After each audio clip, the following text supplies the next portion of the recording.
Detroit being bought up by Chinese investors? You know, I've talked about Detroit in the past. I think it's a very interesting housing market. It's a very interesting city for many reasons. Last month, there was a city manager or a manager appointed to oversee the finances because after, 30 plus years of reckless spending, an entitlement city, it's supposed to be a model city set up by Lyndon Johnson, kind of didn't work out so well. Kind of wonder how that's going to result for like the entire United States. It's really operating under the same model. Basically ends up in bankruptcy. Pension funds they can't afford to pay, just all kinds of stuff. So it's ended into really almost like a post-apocalyptic scenario, seriously. I mean, people in my office have gone to Detroit several times, and you will drive down streets for a while, because some of the streets run for a while, and you'll just see vacant home, boarded up, burnt down, vacant lot, burnt down, vacant home. And there might be only a few people living on the block. But what's interesting is that big money is moving into Detroit. Just to quote some people that actually have lived and been born in Detroit, at amazing record amounts that they've never seen before in their lives. These are professionals that have been working in the city for over a decade, saying that most of the money is coming from the Russians, but the majority is coming from the Chinese. So why would the Chinese buy up Detroit? Well, in China, the state-run media, they run commercials, or they run their version of 60 Minutes about how Chinese are buying up Detroit, and they say, well, listen, you could spend $1,100 on designer shoes in China, or you could try to invest in their totally inflated bubble real estate, or you could buy a home in Detroit for $1,000. And a lot of people it appeals to. Now that's how the story is being spun. I actually think this has a lot more to do with the global economic reset that I've talked about now for years. I'll get to that in a second, but first let's cover some of the things that Detroit has going for it in spite of everything happening.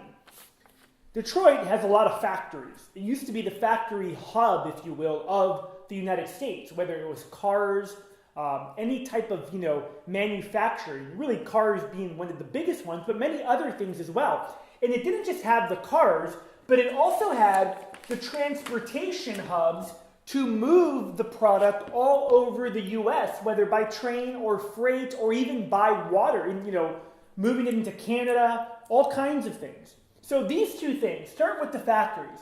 There's a lot of fixer-upper factories. The Chinese are buying these fixer-up factories. And they're buying them, in my opinion, because they're going to basically redo them, fix them up, and they're eventually going to be producing their cars, producing their products in these factories, likely hiring Americans to do it on, and pay almost the same type of wages likely we pay Chinese workers now after the dollar devaluation that will eventually hit. But they're fixing up the factories and they're getting ready for a long-term growth, okay? The Chinese economy, regardless of the bubbles that it potentially is in, it is in a bubble. We had a huge liquidity crisis in China, they had a huge liquidity crisis at one of their main banks just a few weeks ago. I was talking to Lindsey Williams, I think it was last week. He was telling me that one of his elite friends, in fact, I'm going to have him on the program or interview him here in the next couple of weeks. He was telling me one of his elite friends was deeply concerned about the liquidity crisis taking place in China and that there was major banks that were running out of cash. But I equate this to really what the U.S. banking system went through in the Great Depression, and basically there was just that, a major depression that took place. Will that happen in China? There's a really good likelihood. But it didn't mean that in the Great Depression in America, that America basically was removed from its emerging superpower role. Instead, it just went through this period of, creative destruction, if you will, what capitalism really is all about during that Great Depression period. And then, interestingly enough, entered a global war and reemerged as the world reserve currency and everything else. Well, China is likely on that path. Their economy does have a lot of issues right now. And one of the reasons that that is because they've been stoking the flames of nationalism over these disputed islands with Japan, getting into confrontations with the Philippines over the South China Sea. And interestingly enough, as I do this video, they're conducting the largest naval military operation ever with the Russians. Strategic alliances being formed right before our eyes, all part of this global economic reset. But back to the point, the Chinese are buying up factories, they're buying up real estate like crazy in Detroit. Just this week, I sold properties that I own in Detroit to Chinese investors. The money came from China and, into our escrow account or into the escrow account of the title company. Transportationally covered. They build the products. Detroit has all the infrastructure in place. The only thing they're missing is U.S. manufacturers that are building stuff there. Now, the New York Times last month reported, this is NYT, not NYC, New York Times reported that over 100 Chinese investment firms are buying up auto manufacturing mines, people that are, that know all about the factories, know all about the manufacturing. Over 100 Chinese firms investing in the people that can produce, make these factories produce, make them outflow products, and all of them under the guise of building more cars, building things like batteries, major battery company, Chinese-owned battery company that was recently purchased. And then the most important point, the global reset, global economic reset that's supposed to take place. So let's paint this picture again. Are Chinese investors buying up Detroit? The answer is yes. They're buying billions of dollars in infrastructure and in homes all across the city. Likely hundreds of millions. The numbers vary, probably getting close to billions of dollars. Keep in mind that you can buy a home in Detroit for $1,000. Some for a couple $100 that need work, that are abandoned, vacant, burnt down, whatever. But you can probably buy, or not probably, I know, you could buy a very nice brick property that's like a brick Georgian colonial home for probably a couple $1,000 that is a little fixer-upper, but it's a nice property at the end. So they're buying up all those things. They're buying up the factories. And you could look at that and you could say, well, yeah, that's just kind of like the Japanese, what they did, in the 80s when they were buying everything up. And look at how it ended up for them. They've been in 2 decades of this zombie economy, pumping trillions of yen into their economy, trying to, resuscitate the patient that's literally dying on the hospital bed, but it's not working. But I think this has to do with the global economic reset for the Chinese.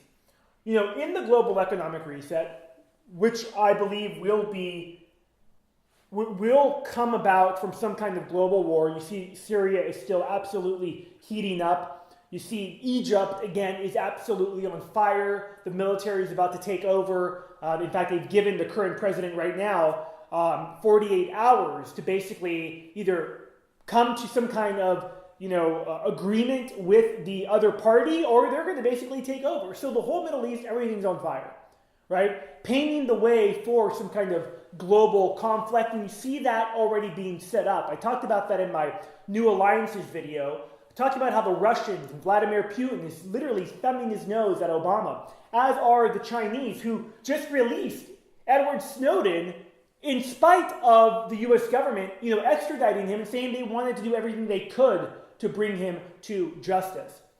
But what happens in the global economic reset is that these events are typically surrounded around some kind of major global conflict. And after that, there is a reset of the way the world works.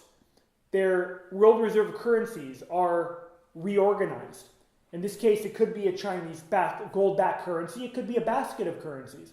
Borders are redrawn, whether it's the southern border along the U.S., or whether it is the Chinese, in essence, controlling major cities as manufacturing. Last point I wanted to mention is that history shows us that this theory is really not crazy. In fact, many people that watch this, that have been watching my videos for a while, that are awake to what's happening in the real world, will look at this video and say, yeah, that's totally probable. But others, your sheeple asleep friends and family, they'll look at this and they'll say, this is totally crazy. Well, it's already happened in history. I mean, debts have been repaid by land or by, for that matter, resources, or by some kind of gold mine or whatever. I mean, after World War I, Germany had to pay back major debts that were piled up on it by the so-called Allies, and gave up a lot of their rich coal regions of the north to the French as a way of paying them back. Well, would it be so different for the Chinese to take up cities like Detroit and major manufacturing areas of the US as a form of payback to the trillions of dollars that we owe the Chinese? Probably not. In fact, it wouldn't surprise me if the Chinese are already telling the US, hey, by the way, all that money you owe us, yeah, we don't want to be paid back in dollars, but we would like to be paid back in gold from Fort Knox, or possibly factories and companies that are defunct in Detroit. What do you think? Are the Chinese investors buying up Detroit? And if they are, I mean, this isn't a question. I have it framed as a question. This is a fact. They are buying up Detroit. But are they buying it up because they see a real estate opportunity, or are they buying it up in addition to that, are they buying it up because of a global economic reset? You decide. I'm Fabian for Liberty. Check out FabianForLiberty.com. Thanks for watching. I'm out.